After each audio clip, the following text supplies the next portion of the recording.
अभी आई हूँ मैं छत में और आज मैं सोच रही हूँ किस टॉपिक पे बात करूँ, किस विषय में बात करूँ। तो आजकल मैं इंस्टाग्राम पर, यूट्यूब पे शिक्षा का मैटर चल रखा है और जीएनजी बोल रहे हैं बच्चों को, मतलब जो जहाँ जा रहे हैं। पहले तो उन्होंने प्रोटेक्स वगैरह करे, अब छोटे बच्चे भी प्रोटेक्स करना शुरू कर रहे हैं। तो मैं ये सब चीज़ें देखती रहती हूँ। तो मैंने सोचा आज मैं शिक्षा के विषय में बात करूँगी। देखो, जो भी बच्चे प्रोटेक्स करने आ रहे थे, पहले आए दिल्ली में आए, फिर दूसरी जगह गए, सब जगह गए, मतलब घूम रहे हैं इधर उधर सब जगह। अब क्या हुआ, अब छोटे स्कूलों के बच्चे भी घूम रहे हैं सड़कें जाम कर रहे हैं, कोई कुछ कर रहा है, कोई कुछ कर रहा है। तो क्या होता है कि अगर हम कोई किसी भी काम में हमें जाना है तो हम जाते हैं, बिना सोचे समझे कुछ भी बोल के आ जाते हैं, बक के आ जाते हैं। लेकिन असली हकीकत इंसान को जब पता चलती है, जब वो अपने स्टेट, अपने राज्य से शुरुआत करता है कि वहाँ के स्कूलों में जाते हैं, फिर पता देखते हैं कि खुद ही हमारे में इतनी कमी, तो हम दूसरे को जाके क्या बोलें। तो क्या करना चाहिए इंसान को? सबसे पहले जो जिस स्टेट का है उसको अपने राज्यों में जो स्कूल है गांव देहातों में, उनका समाधान निकालना चाहिए, उनमें सुधार करना चाहिए। दूसरे को बोलने से पहले देखना चाहिए ना कि कितनी मेहनत लगती है काम करवाने में, कितनी प्रॉब्लम्स, दिक्कत आती है। तभी तो पता चलता है ना इंसान को कि ये थोड़ी कि हम कहीं जाके थोड़ा लिख पढ़ कर आ गए तो हम सोचेंगे सब कुछ हम ही चला देंगे। ऐसे चलने लग जाता तो हर कोई सब कुछ कर लेता। तो कोई भी काम की शुरुआत करनी चाहिए जीरो से। अगर कोई बच्चा लिखा पढ़ा है, शुरू में आ रखा कि हम भी देश के लिए कुछ करना चाहते हैं या बदलाव लाना चाहते हैं, तो उसके लिए क्या करना पड़ता है? सबसे पहले अपने घर से शुरुआत करनी पड़ती है। अपने आप जिस स्टेट के हो, राज्य के हो, पहले वहाँ के राउंड लगाओ, वहाँ की स्कूलों में जाओ, वहाँ कुछ अच्छा काम करके दिखाओ, वहाँ के लोगों में बदलाव लाओ, वहाँ की शिक्षा में बदलाव लाओ। दूसरे में कमी ढूंढने से अच्छा पहले अपने में सुधार लाओ।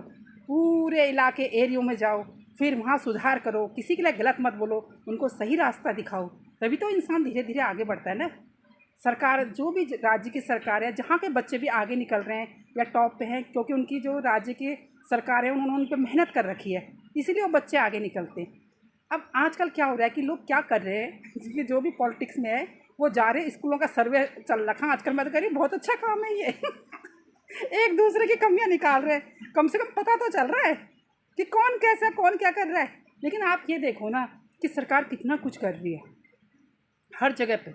मतलब सारा जवाबदारी सरकार की नहीं होती, आम पब्लिक की भी होती है, जनता की भी होती है। जो पढ़ने लिखने वाले बच्चे हैं, स्टूडेंट हैं, जो रास्ता भटक गए हैं, जिनके लिए नक्सल जो रास्ता भटक जाते हैं ना, और जो गलत रास्ता पकड़ लेते हैं उनको बोलते हैं नक्सलवाद। ऐसा ये होता है इसका मतलब कि आप सही रास्ता चुनने की बजाय गलत रास्ता भटक रहे हो। अगर आपको सुधार लाना है तो सबसे पहले अपने राज्य के, स्टेट के राज्यों में स्कूलों में जाओ, जो आउट एरिया के स्कूल है। अगर आपने टेक्नोलॉजी सीख रखी है, एआई का, आजकल तो टेक्नोलॉजी का ज़माना है। अगर आपको लगता है कि कहीं पर टीचरों की कमी है तो क्या करना चाहिए? हर कोई सरकार की जवाबदारी थोड़ी होती है। तो इंसान को खुद, जो मतलब पढ़े लिखे बच्चे हैं, वहाँ जाए, वहाँ 2-4 लैपटॉप दें, वहाँ नेट की व्यवस्था करें। वहाँ टीचर नहीं है तो गेस्ट टीचर बने, मतलब जो होते हैं ना, जो कि बच्चे क्या करेंगे। देखो, एक टीचर की तनख्वाह कितनी होती है? 70-80 हज़ार रुपये होती है, कई जगह पर 40-50 हज़ार रुपये होती है। लेकिन अगर वहीं स्कूल में, अगर प्राइमरी का स्कूल है, मान लो 5वीं तक कर, वहाँ 2 टीचर है, तो वहाँ 3-4 टीचर, हम जितने में हम एक को सैलरी देंगे उतने में 3-4 टीचर रख सकते हैं। जो गाँव में पढ़ने वाले बच्चे हैं, कॉलेज के हो गए, या फिर जिन्होंने 12th कर ली, अगर वो कुछ करना चाहते हैं, उनको रोज़गार चाहिए, तो इस तरीके से भी रोज़गार हो सकता है। उसके बाद उन बच्चों को ट्यूशन दे सकते हैं अपना लैपटॉप पे। आप, आजकल इंग्लिश है, इंग्लिश का ज़माना है, बच्चे बिना इंग्लिश का कुछ नहीं सीख सकते, तो बच्चे इंग्लिश भी सीख सकते हैं। अगर स्कूलों में मतलब जैसे लैपटॉप होंगे या टैब होंगे, नेट की सुविधा होगी, तो अच्छी चीज़ें सीख पाएंगे ना बच्चे, जो गांव देहातों में, आउट एरिया में। तो अगर लाइफ में इंसान किसी का अच्छा चाहता है या भला करना चाहता है तो अच्छी शिक्षा देता है, ना कि किसी के खिलाफ गलत बोलना सिखाता है। अगर होता है ना, ये चीज़ें सिखानी ज़रूरी है बच्चों को। और सरकार तो कितना कुछ कर रही है, मिड डे मील खाना फ्री कर रही है, शिक्षा फ्री कर रही है। अब सारी जवाबदारी सरकार की थोड़ी है, पेरेंट्स की भी तो जवाबदारी होती है ना। कभी सरकार राशन फ्री देती है, कभी लोगों के लिए गांव देहातों में बिजली फ्री करती है, इतना कुछ कर दिया। तो ये चीज़ों के लिए पेरेंट्स टीचर मीटिंगें होनी चाहिए स्कूलों में, कि आप अपने बच्चों को दूसरे के कहने में आके, ये जो बच्चे लगे हुए हैं आजकल, जो देख रही हूँ मैं, अलग अलग राज्यों में जाके बच्चे प्रोटेक्ट कर रहे हैं, छोटे छोटे बच्चे भी प्रोटेक्ट में जा रहे हैं, तो उनके पेरेंट्स को बुला के पेरेंट्स टीचर मीटिंग होनी चाहिए कि बच्चों को जो भड़का रहे हैं या जो उल्टी सीधी शिक्षा दे रहे हैं, इन चीज़ों से दूर रखो, अगर आप अपने बच्चों को अच्छा चाहते हो तो, भविष्य चाहते हो तो।